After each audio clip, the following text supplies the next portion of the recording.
अस्सलाम वालेकुम, मैं हूं रिजवान अशरफ। जनरल फैज़ अमीन की हिरासत के बाद ये मुल्क के अंदर बयानियाँ बनाया जा रहा है कि इसकी आड़ में बहुत सारे लोग आ सकते हैं, बहुत सारे लोगों की गिरफ्त से पंजा कसा जा सकता है। और नून लीग उसके ऊपर प्रेस कॉन्फ्रेंस कर रही है। और नून लीग ना सिर्फ ख़ुद उनके वज़ीर बशीर आके प्रेस कॉन्फ्रेंस करते हैं और ख़ुद ही एक बयानियाँ बना रहे हैं, ख़ुद ही लोगों को फंसा रहे हैं, ख़ुद ही लोगों के नाम ले रहे हैं, ख़ुद ही उनके बारे में बता रहे हैं। और पिछले 10-15 साल के जो वाक़यात हैं, हर चीज़ जो है, हर चीज़ ही ये जनरल फैज़, साकिब निसार, जनरल बाजवा, इमरान खान, हर चीज़ ही उनके खाते में डाली जा रहे हैं। जो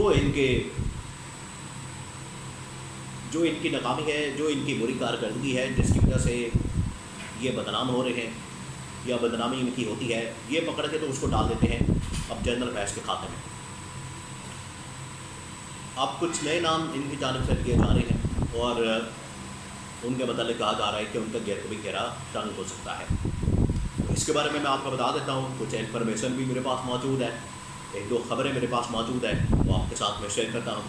जिस तरह से मैंने पहले ब्लॉग के अंदर आपके साथ इन्फॉर्मेशन शेयर की कि जनरल बाजवा पाकिस्तान के अंदर आ चुके हैं। अब जनरल बाजवा के बाद ये मामला जा रहा है साबिक चीफ जस्टिस साकिब निसार की जानिब कि साकिब निसार भी इस पूरे ग्रुप के अंदर शामिल था। साकिब निसार को भी पकड़ा जाए, साकिब निसार के गिर्द भी घेरा तंग किया जाए।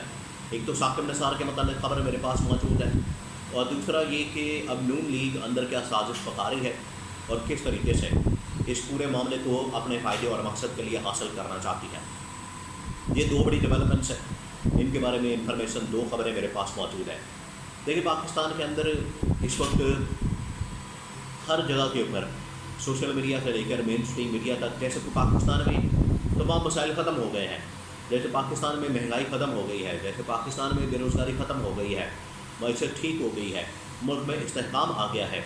इस तरह से ये प्रटेंड कर रहे हैं या इस तरह से दिखा रहे हैं कि जैसे पाकिस्तान में मसले ख़त्म हो गए हैं और मसला सिर्फ पाकिस्तान के अंदर रह गया है जनरल फैज़ का, या पिछले 10, 15, 12, 20 साल की, 15-20 साल की तारीख का रह गया है कि उनके अंदर जो गलतियाँ हुई, उनके अंदर ये जो शरीफ ख़ानदान ने ब्लंडर मारे, शरीफ ख़ानदान ने उसके अंदर जो हरकतें की, करतूतें की, वो सारा का सारा मलबा अब इनके ऊपर डाला जा रहा है। अब इसमें 2-3 नाम लिए जा रहे थे। अब जनरल बाजवा की तरफ पहले इन्होंने टारगेट किया था, पैरेलल इन्होंने जो टारगेट किया हुआ है वो किया हुआ है साबिक चीफ जस्टिस साकिब निसार को, कि साकिब निसार भी इस मामले के अंदर मुलविस है। और साकिब निसार ने भी अपना एक ग्रुप बना के रखा हुआ था सुप्रीम कोर्ट के अंदर। और आप देखिए किस तरह से कैंपेन चलाई जा रही है। ये जो इस वक्त वारदात डाली जा रही है, आपने उसके ऊपर नज़र रखनी है, आपने उसको देखना है। बड़े प्लान तरीके से, बड़े ऑर्गेनाइज्ड तरीके से, ऑर्गेनाइज्ड किस्म से एक कैंपेन चलाई जा रही है। तो तमाम वो लोग सामने आ रहे हैं। जस्टिस शौकत सदीकी को भी सामने लाया गया, उनका इंटरव्यू करवाया गया। अब सारा आलम को भी याद आ गया, साबिक चेयरमैन को उनकी कॉलम ही निकल आई। अगर उस वक्त इनके ऊपर इतना प्रेशर था या काम के लिए उनके ऊपर इतना प्रेशर डाला जाता था, उस वक्त रिज़ाइन देते, उस वक्त इस्तीफ़ा देते और बाहर आते और कहते नवाज शरीफ को या शहबाज शरीफ को या नून लीग को कि आपकी गवर्नमेंट जो है बड़ी लूली लंगड़ी हुकूमत है और इस्टेब्लिशमेंट आपकी गवर्नमेंट को चला रही है, तो ये बड़ा आपका इस्तीफ़ा उनके मुंह पर मार दे और बाहर आ जाते हैं। उस वक्त बतौर चेयरमैन पैमरा भी बैठे रहे, और अब जो है कॉलें भी लीक की जा रही हैं, लीक कर रहे हैं वो, और इसी तरह से बाकी और लोग। तो अब साबिक जज जो हैं इस्लामाबाद हाई कोर्ट के जस्टिस शौकत सदीकी, वो भी मैदान के अंदर आगे हैं।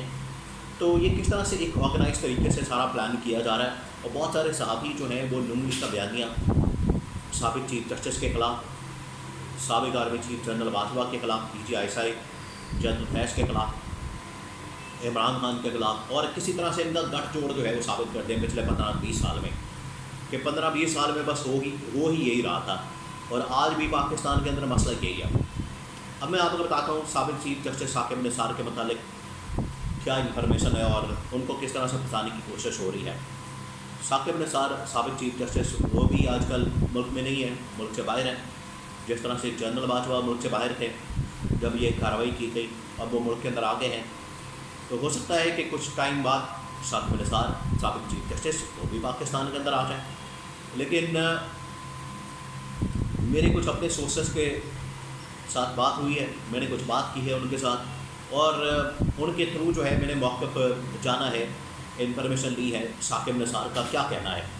تو ثاقب نثار نے ان کے ساتھ جو انفارمیشن شیئر کی ہے وہ میں آپ کے سامنے رکھ دیتا ہوں۔ ثاقب نثار نے کہا کہ ایک تو ان سے پوچھا گیا ٹاپ سٹی کیس کے اندر کہ ٹاپ سٹی کیس میں آپ نے اس طرح سے جو ایویڈنس تھا، شواہد تھے، اور ٹاپ سٹی آپ کو بتائیں جو پہلا چارج، پہلا الزام جنرل فیض حمید کے اوپر لگایا گیا ہے وہ ٹاپ سٹی کیس کا ہے، یعنی ٹاپ سٹی کیس کے اندر کرپشن کی گئی ہے، ٹاپ سٹی کیس کے اندر لوٹ مار کی گئی ہے، یا ٹاپ سٹی کیس کے اندر قبضہ کیا گیا ہے۔ ایک اور بات بڑی معنی خیز ہے کہ یہ ٹاپ سٹی کیس جو ہے اس کا یہ ایک پہلو ہے کہ جنرل فیض حمید یا اس کا مالک موئز خان، اس کے پیچھے ایک خاتون بھی ہے جس کی یہ ساری جگہ جس کے اوپر قبضہ کیا گیا، اور یہ ٹاپ سٹی کے مالکان ایک قبضہ مافیا کے طور پر کام کر رہے تھے، اور خاتون کی جگہ، خاتون کی پراپرٹی، خاتون کے بینک بیلنس اور یہاں پر گھر بار ہر چیز کے اوپر قبضہ کر لیا۔ یہ بھی ایک پہلو ہے، اور اس کیس کو چلایا گیا تھا سپریم کورٹ کے اندر۔ تو آپ ون سائیڈڈ نہ چلائیں معاملے کو، نیریٹو کو، وہ بھی دیکھیں کہ یہ جگہ کس کی تھی، کس خاتون کی تھی، وہ مظلوم خاتون کون سی تھی جس کے اوپر یہ قبضہ کیا گیا، اور بعد میں اس کے اوپر ٹاپ سٹی بنا دی گئی۔ تو ٹاپ سٹی جو ہے وہ کوئی یہ نہیں کہ بڑی پاک صاف سی جگہ ہے، بڑی صاف ستھری جگہ، اس کے اندر بھی بہت ساری کہانیاں ہیں۔ تو صرف ایک معاملہ لے کر اس کو اپنی مرضی کے مطابق ٹوسٹ دے کے چلانا، یہ بھی ناانصافی ہے۔ تو اب ثاقب نثار سے متعلق یہ ٹاپ سٹی کیس کو جوڑا جا رہا ہے، اور کہا جا رہا ہے ثاقب نثار کے متعلق کہ انہوں نے ریکارڈ ضائع کروا دیا، ختم کروا دیا۔ تو ثاقب نثار نے کہا کہ میرا تو مقصد تھا، میرا تو کام تھا، اس کے اندر ایویڈنس وغیرہ ایسا کچھ نہیں تھا، میں نے جو اس کو ریکوائرمنٹ تھی قانونی آئینی، میں نے اس کے مطابق کام کیا۔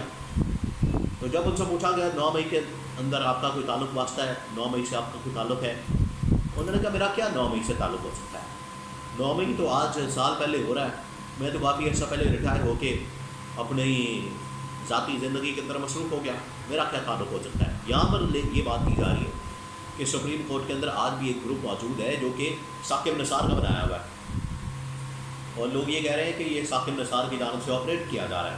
آج بھی گروپ موجود ہے کس میں، سپریم کورٹ کے اندر۔ اب بالکل اسی طریقے سے بیانیہ بنایا جا رہا ہے جنرل فیض حمید کے متعلق کہ general Faiz Hamid I S I کے اندر ایک آئی ایس آئی بنا کے بیٹھے ہوئے تھے، ایم آئی کے اندر ایک ایم آئی بنا کے بیٹھے ہوئے تھے، اسٹیبلشمنٹ کے اندر انہوں نے ایک اپنی اسٹیبلشمنٹ بنائی ہوئی تھی، اور فوج کے اندر اپنی ایک فوج بنا کے یہ آپریٹ کر رہے تھے۔ اس طرح کے الزامات لگائے جا رہے ہیں، اور صرف الزامات، اور کوئی حقیقت نہیں ہے۔ کہانیاں آپ جتنی مرضی بنا لیں، اسٹوریاں آپ جتنی مرضی بنا لیں، فلمیں آپ جتنی مرضی چلا لیں، ایم ہی پکڑ کے ادھر اور ادھر جی ادھر کرتے جائیں، دال دی لال بنائی جاؤ، اس میں سے کچھ نہیں نکلے گا۔ لیکن یہ سب کچھ ہوگا ایویڈنس کی بنیاد کے اوپر، جہاں پر یہ جنرل باجوہ اور اس کو جوڑا جاتا ہے کس کے ساتھ، تمام چیزوں کو عمران خان کے ساتھ۔